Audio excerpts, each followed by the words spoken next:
तो यहाँ पर हमको आगे बात करना है कि गोलीय दर्पण बोले तो अवतल दर्पण और उत्तल दर्पण में प्रतिबिंब का निर्माण हम लोग कैसे कर सकते हैं। जब भी प्रतिबिंब का निर्माण करने के लिए जाएंगे तो वहां पर हमको किरण आरेख की आवश्यकता होगा, यानी कि प्रकाश की किरणों को, रे डायग्राम को हमको दिखाने की जरूरत होगा। ठीक है, चित्र में हमको प्रकाश की किरणों को दिखाना पड़ेगा और कम से कम किसी भी प्रतिबिंब के निर्माण के लिए 2 किरणें चाहिए होता है। तो यहाँ पर गोलीय दर्पण में कुछ नियम होता है जिसको हमको यहाँ पर देखना होगा कि अगर ध्रुव से प्रकाश किरण जा गुजर रहा है तो किस प्रकार से निकलेगा, अगर फोकस से होकर प्रकाश की किरण जा रहा है तो कैसे निकलेगा, यदि मुख्य अक्ष के समांतर जा रहा है तो प्रकाश की किरण कहाँ से गुजरेगा। इन सारे नियमों को हमको देख लेना है ताकि हमारे लिए जो प्रतिबिंब निर्माण है अवतल दर्पण उत्तल दर्पण में वो आसान हो जाए। आओ जरा देखें। तो सबसे पहला है हमारे पास, आ जाओ, है ना, जब प्रकाश की किरण जब प्रकाश की किरण मुख्य अक्ष के समांतर हो, मुख्य अक्ष के समांतर हो। जब प्रकाश की किरण मुख्य अक्ष के समांतर हो तो क्या होता है, और जरा देखें। ये हमारा क्या है, कौन सा दर्पण है, देखना जरा ध्यान से। ये हमारा है अवतल दर्पण। ये कौन सा दर्पण है, अवतल दर्पण है। अवतल दर्पण में ये हमारा मुख्य अक्ष है, एक्स एक्स डैश, ये हमारा एफ है, ये हमारा सी है, ये हमारा पी। हमने कहा बाबू मुख्य अक्ष के समांतर कोई प्रकाश का किरण आया और ये कहां से गुजरेगा, तुम्हारा एफ से गुजरेगा। कहां से गुजरेगा, एफ से गुजरेगा। ध्यान से देखना जरा। अब उत्तल दर्पण ले लेते हैं। ये हमारा हो गया उत्तल दर्पण। ठीक है, ये हमारा हो गया उत्तल दर्पण। उत्तल दर्पण में ये हमारा हो गया मुख्य अक्ष, एक्स एक्स डैश। ठीक है, ये पी हो गया, ये एफ हो गया और ये हमारा सी हो गया। तो हमने कहा कि ये एक हमने प्रकाश का किरण लिया जो दर्पण से टकराती है और फिर इस प्रकार से परावर्तित हो जाती है। तो ये भी कहां से गुजरता हुआ प्रतीत होगा, ये फोकस से गुजरता हुआ प्रतीत होगा। कहने का मतलब ये है कि जब भी प्रकाश की किरण हम मुख्य अक्ष के समांतर लेंगे ना, वो हमेशा एफ से अवतल दर्पण में इस प्रकार से और उत्तल दर्पण में इस प्रकार से ही डायग्राम तुमको बनाना है, कोई दूसरा डायग्राम नहीं बन सकता है अगर प्रकाश की किरण फोकस से होकर के गुजर रहा है प्रतिबिंब निर्माण के लिए। ठीक है जी। तो कहां से गुजरता है हमारा, ये एफ से गुजरता है। समांतर हो तो कहां से गुजरेगा, एफ से गुजरता है। दूसरी स्थिति देखेंगे, जब प्रकाश की किरण मुख्य अक्ष के समांतर हो, किसके, मुख्य अक्ष के, ये फोकस से गुजरे, फोकस से गुजरे। जरा ध्यान से देखना। ये हमारा है अवतल दर्पण। कौन सा दर्पण है, ये अवतल दर्पण है। ये हमारा मुख्य अक्ष बन गया, एक्स एक्स डैश। ये हमारा फोकस है और ये हमारा वक्रता केंद्र है। हमने क्या कहा कि प्रकाश की किरण को हम लोग कहां से गुजारेंगे, फोकस से गुजारेंगे।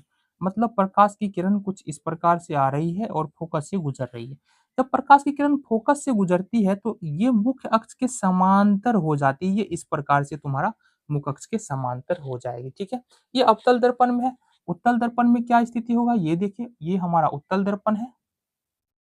ठीक है, ये हमारा मुख्य अक्ष है, एक्स एक्स डैश।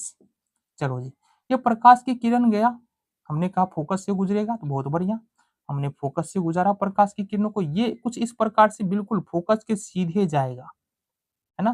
तो ये फोकस से गुजरता हुआ लगेगा, फोकस से, ये फोकस से होकर ही जाएगा। तो जब ये फोकस के सीधे में जाएगा ना, तो ये क्या होगा, मुख्य अक्ष के समांतर हो जाएगा। प्रकाश इधर से आया और इधर की ओर मुड़ जाएगा। ठीक है जी। ये जब प्रकाश की किरण फोकस से होकर गुजरे तो वो मुख्य अक्ष के समांतर हो जाती है। पहला, जब प्रकाश की किरण मुख्य अक्ष के समांतर हो तो फोकस से होकर गुजरती है, ये अवतल दर्पण उत्तल दर्पण में। दूसरा, जब प्रकाश की किरण फोकस से होकर गुजरे तो यह मुख्य अक्ष के समांतर हो जाती है, अवतल दर्पण में उत्तल दर्पण में।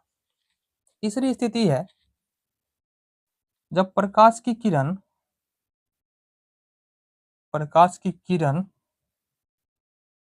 वक्रता केंद्र से गुजरे, इससे वक्रता केंद्र से गुजरे। ध्यान से देखना है इसको। ये हमारा अवतल दर्पण है, ये हमारा अवतल दर्पण है। ठीक है, ये मुख्य अक्ष हो गया हमारा, एक्स एक्स डैश। ये पी हो गया, ये एफ हो गया, ये सी हो गया। कहने का मतलब कोई प्रकाश की किरण है जो वक्रता केंद्र से होकर गुजर रही है, मतलब क्या है कि इस प्रकार से गुजरेगी। अब वक्रता केंद्र से होकर गुजरने पे होता क्या है कि जिस रास्ते पर प्रकाश की किरण जा रहा है, दर्पण से टकराएगा और उसी रास्ते पर क्या होगा, वापस चला आएगा। मतलब वक्रता केंद्र से जाने वाली प्रकाश की किरण उसी रास्ते पर वापस चली आती है। जैसे अगर हम उत्तल दर्पण में इसको बनाएं तो ये इस प्रकार से बनेगा हमारा, देखना जरा ध्यान से। ये उत्तल दर्पण हो गया हमारा, ये मुख्य अक्ष हो गया, ये सी है, ये एफ है। अब मान लो कोई प्रकाश की किरण है जो सी पर जा रहा है, कहाँ जा रहा है, सी पर। जाहिर सी बात है ये सी पर जाएगा, ऐसा लग रहा है कि ये सी पर जा रहा है, सी पर जा रहा है, तो जाहिर सी बात है हमने कहा सी पर जाती हुई प्रकाश की किरण उसी रास्ते पर वापस लौट जाती है, तो इस दिशा में जा रही है, टकराने के बाद फिर से क्या होगा, इस रास्ते पर वापस आ जाएगी। तो ये 3 स्थिति है। चौथी स्थिति भी है, आओ इसके बारे में बात करें। जब प्रकाश की किरण ध्रुव से गुजरे, अब क्या होता है, ध्यान से देखना। ये हमारा सपोज अवतल दर्पण है, थोड़ा दर्पण अच्छा बन जाए। ये हमारा अवतल दर्पण है, ठीक है, आ जाओ जी। ये हमारा एक्स एक्स डेक्स मुख्य अक्ष है, ठीक है, ये हमारा पी ध्रुव है। यहाँ एफ और सी से कोई मतलब नहीं, बस बना दे रहे हैं। तो अगर मान लो प्रकाश की किरण इस प्रकार से ध्रुव से गुजर रहा है, यहाँ पर आके आपतित हो रहा है, तो जितने डिग्री का एंगल यहाँ बनेगा उतने ही डिग्री के एंगल के साथ इस एंगल के साथ ये रिफ्लेक्ट होगा, ठीक है। मान लो ये 30 डिग्री का एंगल बन रहा है, तो 30 डिग्री के एंगल के साथ क्या होगा, मुख्य अक्ष के साथ ये रिफ्लेक्ट हो जाएगा, ठीक है। इसी तरह से अगर हम उत्तल दर्पण में देखेंगे तो सेम यही बात होता है। इस प्रकार से हमने कहा ये हमारा दर्पण है, ये एक्स एक्स एक्स मुख्य अक्ष है, पी हमारा ध्रुव है, ये एफ है, ये सी है। अब हमने कहा ये 30 डिग्री के साथ ध्रुव पर जा रहा है, मुख्य अक्ष के साथ 30 डिग्री का कोण बना रहा है, तो बिल्कुल 30 डिग्री का कोण फिर से मुख्य अक्ष के से बनाता हुआ क्या होगा, ये परावर्तित हो जाएगा। ये आपतित किरण है, ये आपतित किरण और ये परावर्तित किरण है, ठीक है। तो ये था हमारा 4 स्थिति है ना, जिसको तुमको ध्यान रखना है। क्यों ध्यान रखना है, क्योंकि आगे जब प्रतिबिंब बनाने के लिए जाएंगे अवतल दर्पण और उत्तल दर्पण में, तो यही हमको काम आने वाला है। तो ध्यान क्या रखना है, जब प्रकाश की किरण मुख्य अक्ष के समांतर होती है तो हमेशा इस प्रकार से आएगा अवतल दर्पण में और इस प्रकार से उत्तल दर्पण में। जब प्रकाश की किरण फोकस से गुजरेगा तो मुख्य अक्ष के समांतर इस प्रकार से अवतल दर्पण में हो जाएगा और इस प्रकार से हमारा उत्तल दर्पण में होगा। जब प्रकाश की किरण वक्रता केंद्र से गुजरेगा तो उसी रास्ते पर, जिस रास्ते पर जा रहा है उसी रास्ते पर वापस आ जाएगा। चेक देख रहे हैं अवतल दर्पण में, उत्तल दर्पण में, और ध्रुव वाला कंडीशन तो अभी अभी हमने बताया है।